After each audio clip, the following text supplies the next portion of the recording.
Hi guys, and welcome to another edition of The Kevin Moore Show, which is sponsored by my website, channeling.com. Now on today's show, I'm about to be joined by my guest, William Arntz. Now, William is a physicist, software entrepreneur, filmmaker, and author.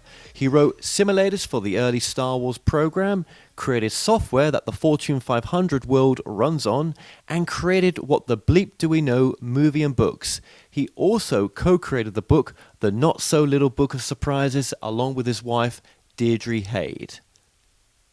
William Arntz, welcome to the show. Thank you for being here. It's great to have you on. Now, you have been on before with your previous book. I'll link that below in the description as well. I was actually just saying off air, been doing a channeling docuseries, and your wife is on that docuseries, and it was beautiful, to meet her, and she'd done a great interview for that docuseries. So it's an honor to have you back on as well. And it's an interesting mix. You've got the physicist there, and then you've got the spiritual advisor. That's one way of, kind of summing up what she does as well. She does a lot.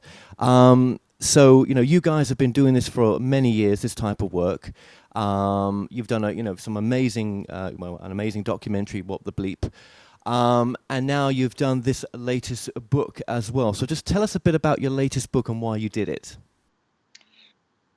Well, the book is, I'll tell you the title, How to Suffer in 10 Easy Steps, which is kind of, a bit of a satirical take on self-help books, obviously.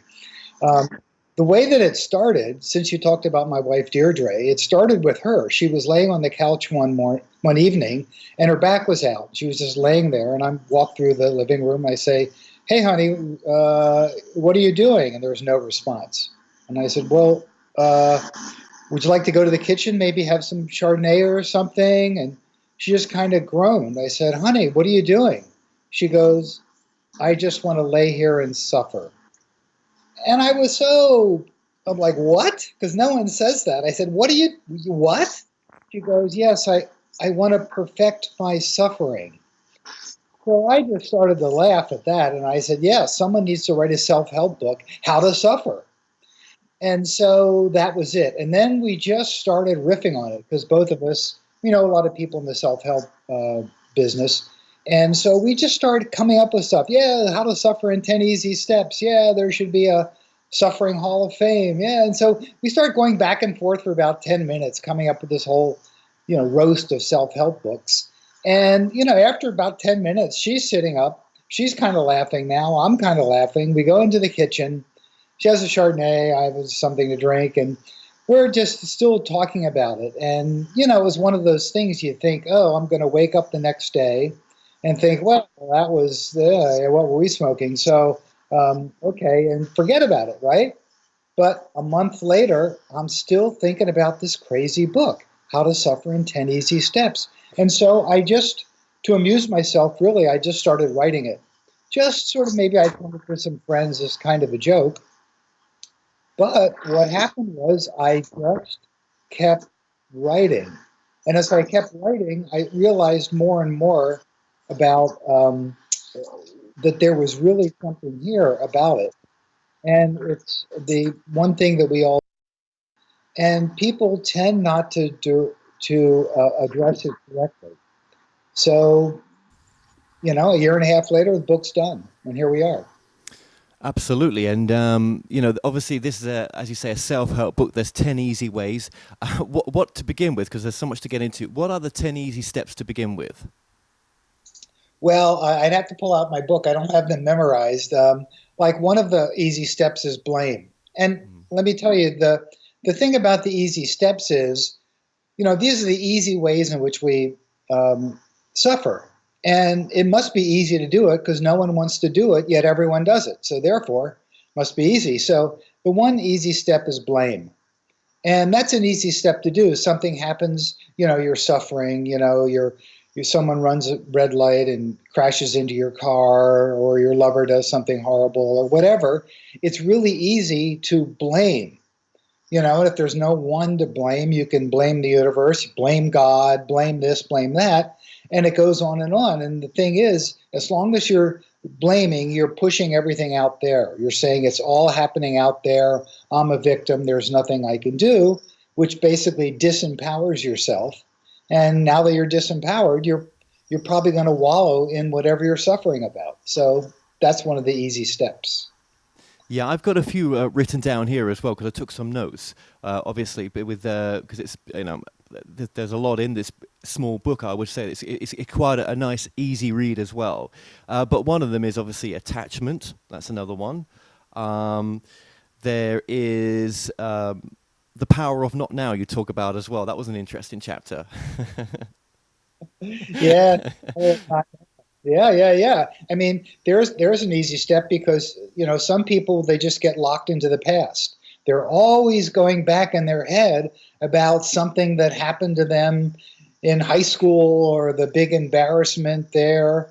Or you go into the future. You worry. This is more what I tend for. You worry about this. You worry about that. Oh, what if this happens? What if that happens? Whereas in the present, in reality, neither of them are really happening. But it's an easy, it's I say that in one sense, suffering is really your closest friend because it's easily accessible. You can always, if you want to, you can always suffer. There's always something in the past to feel bad about. There's something in the future to worry about. And if that doesn't work, you can always just shut the car door on your foot and you'll suffer that away. So it's always right next door to you. That's so true. I mean, we talk about creating our reality that we, well, I've just created that reality.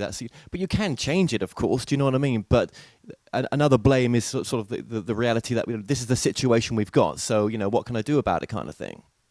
Right. So those are some of the easy steps.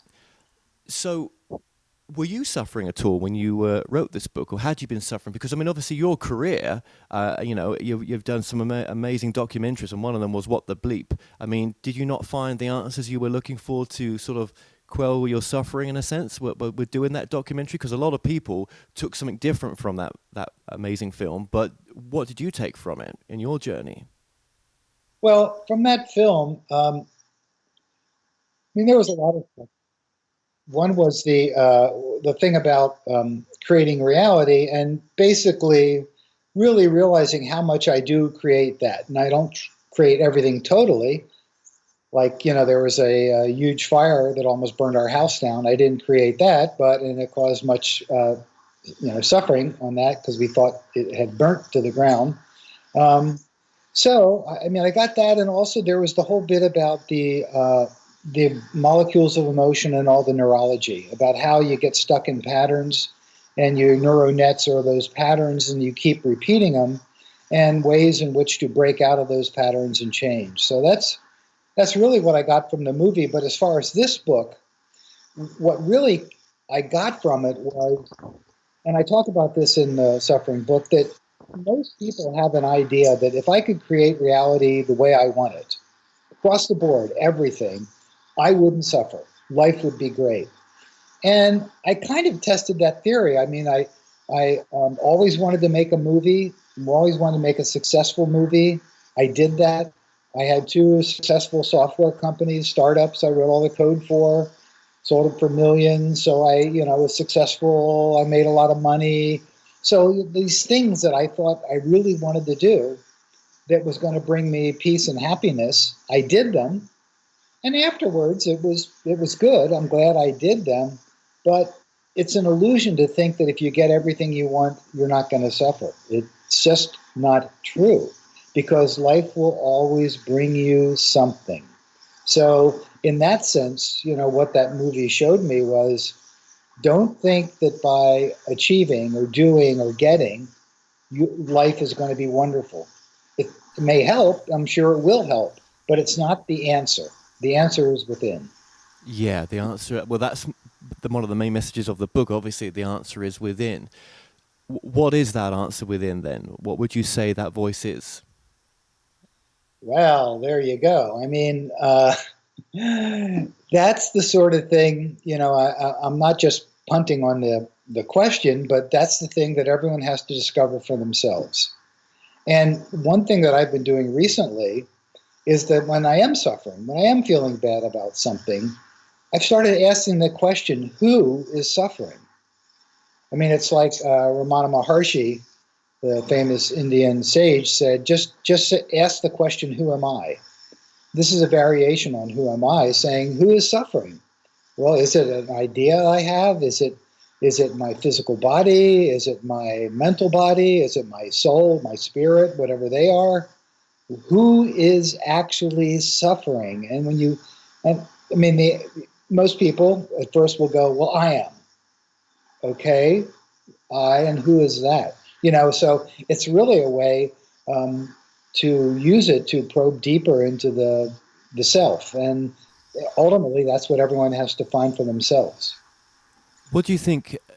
Well, let me ask you this: do you connect with that voice within when you do suffer now? Do you go a bit more? I mean, I'm sure you was going to that voice within after doing some of the work and the journey and the people that have been around you in your life. But has this forced you to go more within, in a sense, when you are going through the suffering now? Yeah, it really has, because one of the big things I realized in writing the book, I call suffering the gorilla in the room. It's the thing that we all experience one way or another, and yet we tend not to really see it as such. It's like, hey, how you doing? Oh, well, my boss is a creep, and I'm going to get fired. So you're talking about the external stuff, but to really focus on what's really happening internally, that's different. Most people don't, myself included, don't do it. So one of the things I've realized in the book is that when I am feeling lousy and suffering, to, instead of just kind of blowing it off or trying to ignore it or repress it, I'm like, okay, let's just bring that to the forefront and experience it, like Deirdre was doing on the couch. She was laying there. She goes, I just want to lay here and suffer. She just was going to go into it. And one of the things when I do that, often I'll go into it, and after 5 minutes, quite honestly, I get bored. I'm like, "Ah, okay, I've had enough of this. I've experienced what I'm going to experience, and I just get up and do something." So a lot of the impetus of the book, aside from giving people a good read and being somewhat humorous, is the idea of really experiencing it and being able to move on. Yes, absolutely. But do you find sometimes that when you do go into that state of just quieting the mind down and trying to figure out, or even connect to that voice within, which is, call it your subconscious or call it the soul? Are you okay with, you're okay with that word probably, right? Whatever Yep, yep. that inner voice is, that's more wise or acts a lot wiser than we do on the outside. It always, you can ask the question, can't you, in a sort of meditative state, and say, what is the deeper reason for this suffering right now? But most people don't want to trust that voice because they don't trust themselves. Right. Yeah, and to go into this, what is the reason for it? Um, I mean, that's I talk in the book about worldviews and how your worldviews shape your life. And one of the worldviews some people have is when they are suffering, they say, "Okay, why is this happening? What am I to learn? What have I done wrong? How have I erred that this is happening?" And people who have that attitude generally work through it much better and end up being much happier, as opposed to the other side, which is like blaming. Well, yeah. You know, we're doing the channeling docu-series, and like I said before, your wife's in one of those series that's coming out. The one thing I learned from doing that was that, we don't need anybody else. If we want to get a message, we have the power to channel our higher selves, in a sense, right? And, Right. channeling to me is just another form of connecting to that greater part of you, the voice that we're talking about right now, this all-knowing, wise, loving voice, in a sense, right? And and I hope I didn't miss that message in the docu-series, but that is kind of saying the same thing as what the book's saying, in the sense that all answers lie within, but we just don't want to go there. Sometimes I keep going back to that, don't I? And it's okay to get someone else to do our house cleaning for us. When we go see someone like, Deirdre, or someone who we feel attuned with to get some help. It's okay for someone else to do the house cleaning, but we do have to take some self-responsibility, don't we? Sometimes when we're in that suffering, to try to Yeah, get ourselves out. Yeah, and if you don't take the responsibility, then there's a tendency just to wallow in it. So that's Yes. no. No, no. And you mentioned as well, obviously the website for this book is Howtosuffer.me. okay. Well, that's coming on the screen as we've been talking. Now, you mentioned in the on the website, and there's some videos on there as well about the science behind suffering as well, which I found interesting. Yeah, yeah. I have a chapter called The Pseudoscience of Suffering. And, I was originally a physicist. That was my first professional career. And so I just tend to think that way. And I have a bunch of, talk about cycles and repeating cycles and that sort of stuff. But though I have this one graph, and it's a graph of on the y-axis, it's pain, and the x-axis is suffering. Now, a lot of people just say pain and suffering. They think it's all one and the same thing. But I'm saying no, there's actually a correlation between pain and suffering. And pain, you can have a little bit of pain. Let's say you stub your toe, geez, it's painful. I'm not really suffering. And then the pain gets a little worse, and now you're having trouble walking, and now like that, and now it's really starting to hurt. Now it's starting to swell. You think it's starting to get infected, and now it really hurts. And there's a point at which I call it the threshold of suffering. And up until then, it's been like an annoyance. It's like, the bus is late. Oh, well, I don't. But there comes a point where it's the threshold of suffering where suddenly it's like, damn it, I am miserable. Oh, I can't walk. I can't do this. My life is, I'm miserable. And I call that the threshold of suffering. And I have a graph at which point it hits the threshold. The thing is, we all set that threshold. And most people tend to think, oh, well, it just, it just is what it is. But there's a lot, like you look at world-class athletes, the training they go through before and after an event is insane. And any normal person would be suffering by the rehabilitation they have to go through and all that stuff. But these world-class athletes don't suffer because, again, they've set that, because there's something they want greater, they set that threshold so high so they can be in a lot of pain and they're not suffering. They live with it. So the idea is that that threshold of suffering is the moment at which pain transitions to that. So one of my easy steps is set your threshold really low. So as soon as you stub your toe, you're suffering. So that's that. So in the chapter on the pseudoscience of suffering, at the end I say any science, even a pseudoscience, needs a metric. And so I created a sufferometer. Yeah, I did it. And there's instructions in the book how you can make your very own. And there's dials and there's some graphs on it and sliders and whatnot. But generally, it's a way to externalize that internal state, which is really valuable to do. Yeah, and do you think sometimes when we ignore the suffering, we're ignoring what life's trying to tell us about a situation? Do you think? Bingo. Yep. Yeah. Yep. Yeah, so the ignorance of it's there for a reason, but it's not to say it's the truth. So it's a bit of a double-edged sword. Yeah, I mean, generally when it comes and visits me, it's like, okay, what is going on here, and sometimes it's something I did, something I thoughtlessly did to someone that caused them a lot of pain, and I'm suffering because I don't want to do that, and so then there's the whole process of how do you then get out of that where you hurt someone and how do you get through that? How do you do the repair? And sometimes we hurt the people that we love the most, the easiest, more than anyone else sometimes, because that's just the way that it is, Yeah, unfortunately. yeah. I was writing the book, and Deirdre said, because she studies a lot of psychology and reads a lot of. She goes, well, most suffering, when I can tell, has to do with your primary relationship. So, and yeah, Wow. and it's true because you're vulnerable, you open, you care about the person, et cetera. But everyone knows everyone's buttons really well, and you have a bad day, and you start pushing the other buttons, and they push back, and before you know it, it's a verbal fight. Yeah, just one thing I want to add to this as well is obviously, we live in a world where it's easy to take a tablet to, squelch suffering.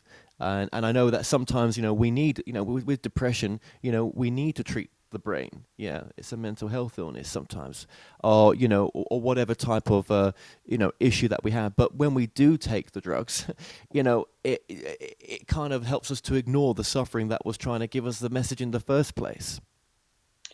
Well, this brings up the second half of the book. The first half is the 10 easy steps. The second half of the book is the 6 slippery steps to end suffering. And I call them slippery because too much of it isn't good, too little of it isn't good. You have to hit it just right. And one of the slippery steps is drugs or any sort of external substance, alcohol, tobacco, whatever, any sort of thing that you can take to end suffering. And it's a slippery slope because, you've just had oral surgery and boy, everything just hurts. And that those painkillers are really lifesavers. My sister, young sister Kate, who I wrote about in the book, had terminal cancer, and the pain was really unbearable. And so she had to take those drugs in order to get along. So taking it in that case really helps alleviate it. But again, then the other side of it is people start taking it too much. They don't deal with the suffering. They get addicted, and now they're going to, suffer even more. So it's a slippery slope, some of these steps in order to get out of it, and the drugs are really one of the big ones. Well, yeah, I mean, there is a massive opioid crisis. People get addicted. I mean, I've met many people that have severe, serious injuries, and you get on these tablets, and it seriously clouds that suffering and also clouds your judgment a lot in normal day-to-day things, and you don't realize it's doing that in the end, and it also sends you in a bigger spiral of of downness. But then again, it's needed, because without it, what's the alternative? Do you know what I mean? We can't stand without these things. We can't operate normally. And they'll say, well, we'll watch a show like yours and it's just woo-woo because that's not living in the life that I've got. But what I'm trying to say here is there's a balance, isn't there? There's Yeah. got to be a balance. Yeah, and all the techniques that people have come up with over the years, there's a balance. Like one of them is attachment. The Buddhists will always say, be not attached, don't be attached. And again, it's a balance because I know people who are so unattached, they really don't care about anyone or anything. I mean, they're sort of like live the zombie-like life, not caring about anything. And then the other end of it is people that care so much that they care about what happened. They care about the earthquake somewhere around the world so much, and they study all the pictures of all the people that got hurt, and it just takes them out. So again, it's a balance between the non-attachment, but still caring and living a caring life. Yeah, and I think the message here as well is that you've got to take responsibility in that middle path somewhere. There is a way out, and responsibility and self-love. Self-love's a major thing, isn't it? Yeah, yeah, yeah. I mean, there you could say that's a There's slippery. another book. Yeah, yeah, yeah. The self-love. I mean, because if people get so into the self-love, they become narcissistic. They just don't. Yeah, but you need a certain amount, otherwise you're just a doormat. So, I mean, all these things that these higher virtues that are out there, like being non-judgmental, surrendering, all those things, which really go to alleviating suffering. All of them, it's a delicate balance, and it's something you have to. That's why Buddha talked about the golden middle path. Yes, and it's trying for people to apply that, because there's many, as you say, there's many forms of suffering. Another form is the loss of a loved one, be it through whatever means, natural, unnatural, what there's so many tragedies out there, isn't there, in a sense of loss.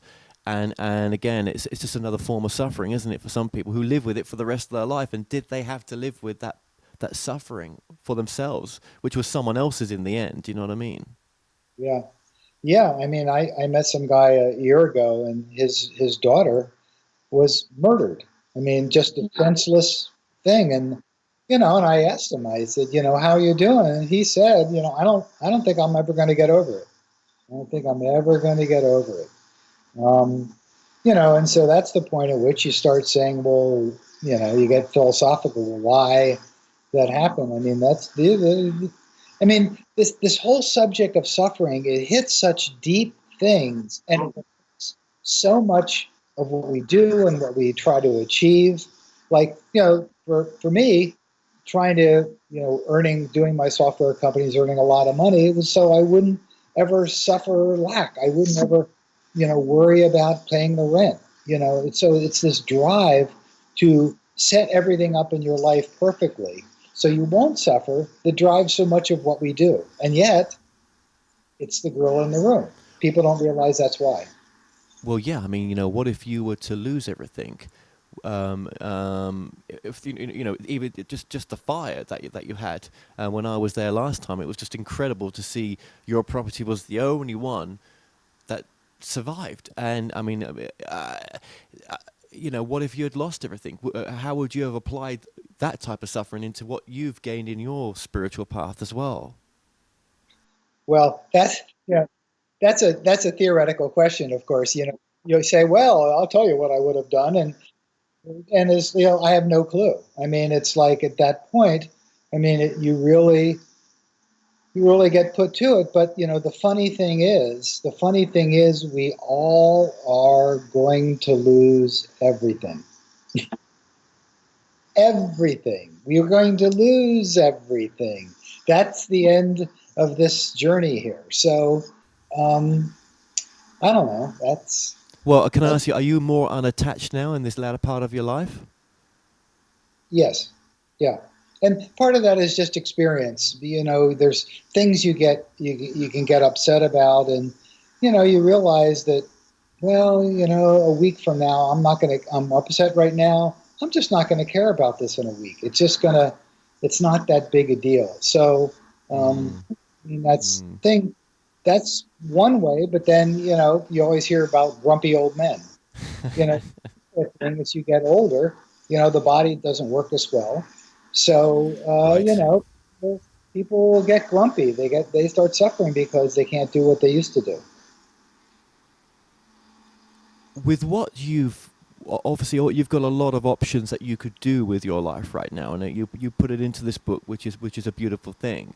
But do you ever suffer from not knowing what you really want to, the next part of your contribution wants to be? No, that never bothers me. That never bothers me. I never in a million years thought I would write the book that I wrote, this How to Suffer book. I mean, if someone had said 4 years ago, you're going to write a book about suffering, I would have said, oh man, that's about the last thing I wanted. Well, no, what I've noticed is for me, the universe just puts things in front of you. When I made What the Bleep, I definitely wanted to make a movie, but the movie I originally started making was a small little, you know, short documentary, and it ended up being a big feature film. So, that was the universe. Just sort of once I got started, the universe said, "Oh, here we go. We got a live one here." So, but I also know that unless I'm really inspired, I shouldn't bother doing it. So that's it. Yes. Yes. What's your kind of barometer for being inspired? What, obsession, or what is it? Yeah, obsession. Just a desire to communicate something. For What the Bleep, there was just certain things I really wanted to tell that story. I wanted to get the information out there. With How to Suffer, it started off much more satirical. And even though we've been talking about suffering for the whole time, I want to say that a lot of people find the book very funny and hilarious because I take an ironic approach to the whole thing. Um, Actually, it's interesting. My publisher is Watkins Publishing in UK. Yeah, I got Watkins because I think they're the ones who got my humor the best because I've been told it has a bit of an English drollness to it, and I have a lot of fun with that. But part of the reason that I did it was I just, I love to make people laugh. I love to intrigue people and make people laugh, And it just turned out this was what I thought the perfect vehicle for that. And then once I got started, of course, you start driving the vehicle, and after a while, the vehicle drives you. And that's what happened with the book. It's after a while, it's just like, wow, this there's really something here, so I'm going to do it. Yeah, and you obviously in the book as well. You one of the kind of last chapters is you talk about wisdom as well. And what have you sort of learned about wisdom on the journey of writing the book? Well, the actually, I wish I had one of my sufferometers here. In the middle of the sufferometer, there's the wisdom wheel, and it's like, what part of wisdom are you going to employ to change your suffering? Um, but what I've learned mostly from that is, we were talking about this earlier, is so much of wisdom is just a balance. There's a great quote that I got, I think, from Walt Whitman's in the book that says, "Common sense is nothing but wisdom dressed up in its working clothes." So that sort of like very practical, very balanced thing, not too much of one, not too much of that. That golden middle thing is really the what I've learned most. Do you think it would change us to, as a society, to talk about when we're not having such a great day? Because you mentioned the British humor thing there. Well, one thing about us Brits is, we'll be like, how you doing? Yeah, I'm fine. How you doing? Yeah, I'm fine. And we're not. Do you know what I mean? We're not at all fine. And we will never share that. Most of us won't talk about that we would be suffering. So, why do we do that? And what would be the benefit of talking about that we're not doing so great? Well, we Americans, we're the same thing. I mean, Americans take a little, they actually shine it on. It's like, how you doing? Hey, I'm doing great. How about you? Oh, yeah, really good, really good. And you walk out and you think, oh, man, life sucks. So it's a sort of, I think part of it, you don't want any, there's a certain association that if you're suffering, you did something wrong. You're bad, you're less than, you're inferior. And you don't want anyone to know that. But part of that is, it's by saying, I'm suffering, you're showing a certain vulnerability. And try it sometime when someone says, how you're doing, say, I'm suffering. And it really takes people back. And partly because people then are afraid, oh no, I don't know if I want to get into it with them. So it's a nice barrier that you can keep up so you don't sort of let someone in. So there's a whole thing about that. Other cultures, I was just over in Israel for 2 weeks. I just got back days ago. And I was talking to someone about the book, and this guy said, oh, well, it's different here. If things are going bad for me, I say, oh, man, life sucks. So it's somewhat a cultural thing. And but in our, white bread society, it's, you just shine it on. Hmm. Yeah, when you look at the global idea of suffering, you look at those with and without. Yeah, I mean, we don't want to look at it sometimes, do we? The suffering of others globally as well, let alone our neighbours or even ourselves, right? Yeah, do you think sometimes we're just too stuck in our own world? Too obsessed with what's not as important as it could be, what should be. Yep. Yeah, it's like people walk around in their little bubbles, right? Yeah, right. And as soon as you say, somehow you're doing suffering, that kind of opens the bubble up. Mm. And, a lot of people just don't want that. You talk about in the book about techno suffering, which I thought was an interesting kind of term. Just explain that to us. Well, techno suffering, obviously this is new, and it's the suffering created by this technology that us humans have created to make our lives better, really easier. You create machines to do work for you that you don't have to do. You create all this stuff, and yet it ends up doing exactly the opposite. And a great example of techno suffering, um, I have a little bit of this in the book, is you have to go somewhere, so you get in your car to bring up the navigation app, and oh my, the phone upgraded it automatically last night, and now my navigation app doesn't work on the new iOS. So you have to So then you got to upgrade the application. So you go to upgrade the application, but then your battery dies out. And so now you're charging up your phone, but the new charger, you left some, and this just gets on and on and on and on. And you end up spending hours and hours and hours trying to do something to update your calendar that in the old days, quite honestly, you had a piece of paper, you just wrote something down and that was it. So, and the thing is, for me and for so many people, it's so frustrating because things that are just should be relatively simple, or then there's all the technical glitches. I just changed bank accounts and there's all these auto pays. And you go and you change everything and some just don't work. For no apparent reason, it just doesn't work. And so now you have to go back and spend all that. So the techno suffering, part of it is that all these devices we've created to make our life better have turned around and now they're driving us insane. I mean, people are working. When I had my software company, this was right before the internet really hit. And so, you'd work hard, you work 10, 12 hours a day. I'd go home, I wouldn't think about a thing. Now, if you're in business, you take your cell phone with you, everyone has the text, and so it can be Sunday at 8 in the morning and you're getting a text of something you got to deal with. So no one has any time off now. And you see that all this instantaneous stuff has created anxiety. And, they say there's an anxiety crisis going on now. It's all driven by the technology. And so that's why I call it techno suffering. That's cool. Well, thank you for just explaining that. Yeah. And the addiction we have as well to smart devices. I mean, I'm just as guilty as anyone. Do you know what I mean? We cannot seem to put it down sometimes, can we? You see everyone nowadays, the family are in the front room or wherever you might be, and out and about, and they're all on different devices, and sit back. And part of the trouble with that is now everyone's separate. I was watching this documentary on the history of television, and someone said they said year the 1982 or something was the last year of, they called it it was the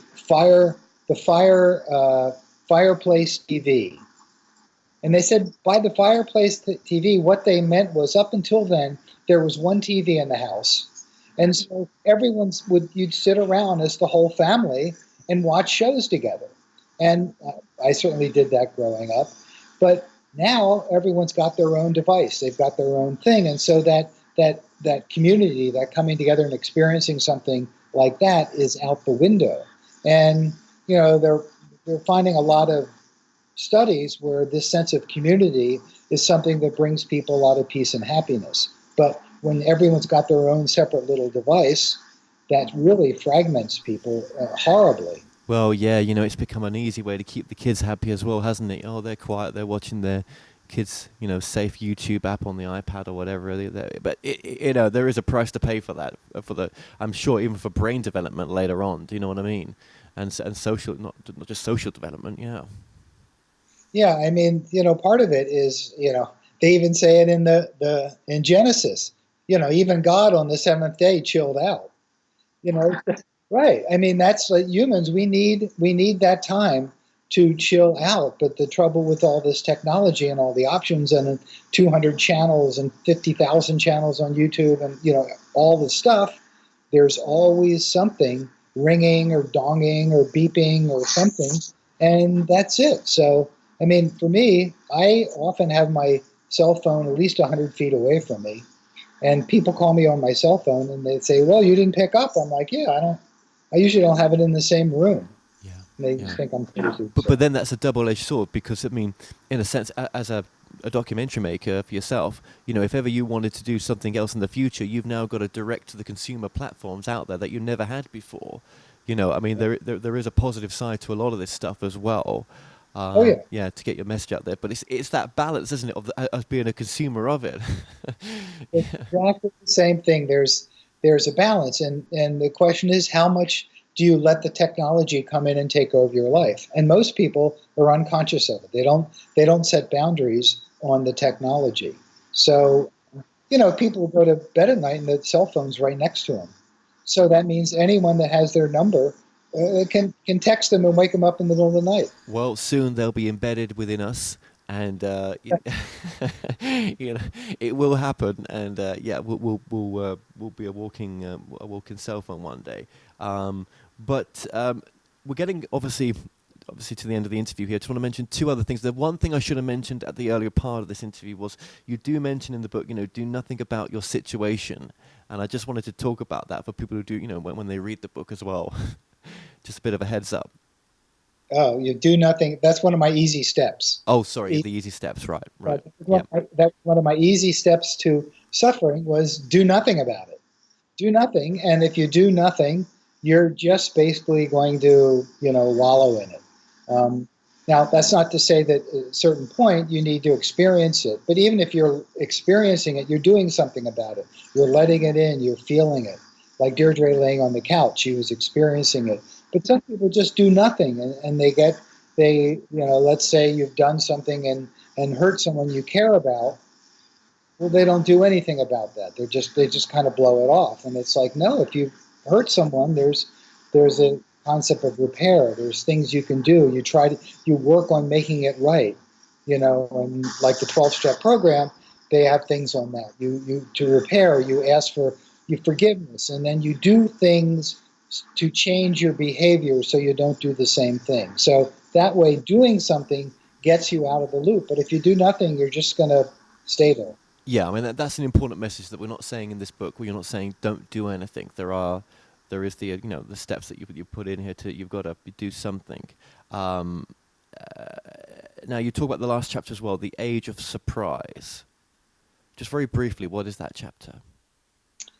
Well, the age of surprise. This is something Deirdre and I put together this book called The Not So Little Book of Surprises, and we started really thinking about surprises. And in Bleep, there was a whole thing about neuroplasticity and how a surprise increases neuroplasticity.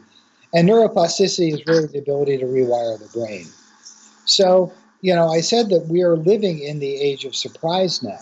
And that's something that when Deirdre and I do presentations and we say we're living in the age of surprise, everyone in the room just goes, yeah. No one goes, oh, no, we're not. Because, the things we read on the news, the things that are happening in society, yeah, you just go like, oh, man, I never thought that would happen. And so as we're living in the age of surprise, if you don't come up with ways to deal with it, you're going to suffer because of it, because, a lot of surprises are quite painful. Here in the U.S., we're seeing political stuff going on that we're like, if you really focus too much on it, you just pull your hair out. Well, people do. That's another way people suffer as well, don't they? They get stuck in the conspiracy, which they do, right? And that's another form of suffering because it's the world against them. But for me, conspiracy never had an answer. There was never an answer to it. Do you know what I mean? At the end of it. Yeah, I did this interview the other night. In the middle, someone called in and someone said, "Hey, I'm suffering because of all these conspiracies, and the Illuminati are going to take over, and the New World Order is blah blah blah." And he said, and I said to the guy, I said, well, whether or not those conspiracies are true, the history of the human race is there's always been people in power doing everything they can to stay in power and have no scruples about it. That's nothing new. So if you're going to suffer about that, that's just the world we're living in now. And if it really bugs you, do something about it. Well, I always say, fear porn sells. Do you know what I mean? And that's what it does do. And, you can break away from... There's nothing wrong with being involved in it, right? But there is another way. There is another way to realize that you do have the power and that you can create your reality. That's one thing this book does state, in a sense, that you can choose your own destiny, no matter what situation that you're in. Right. Yep. You can. It's not... You may not be able to create everything. You may not be able to create a gold Mercedes showing up in your driveway, but you can, we have a lot more ability to change our mind, to change our focus, and that is the one power we all have. Absolutely. Well, then, let me wrap it up with this then, William. What is the most important message of the book?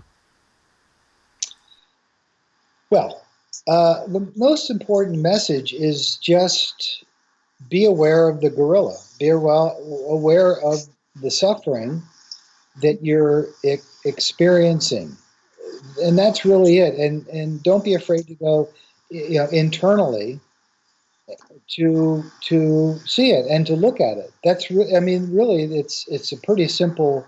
It's a pretty simple thing. I mean, there's a lot of techniques, a lot of philosophy about it in the book and whatnot. But in the end, the best thing is to just look at it. And the last chapter of the book is called "The End of Suffering," and I don't know that it will end, but it can certainly change. Absolutely. And your website is? howtosuffer.me. Excellent. Well, William, again, thank you for coming back on the show. Thank you for the wise, information that you've given to the audience. We all really appreciate it. So, blessings to you. Thank you. It was nice being here. Take care.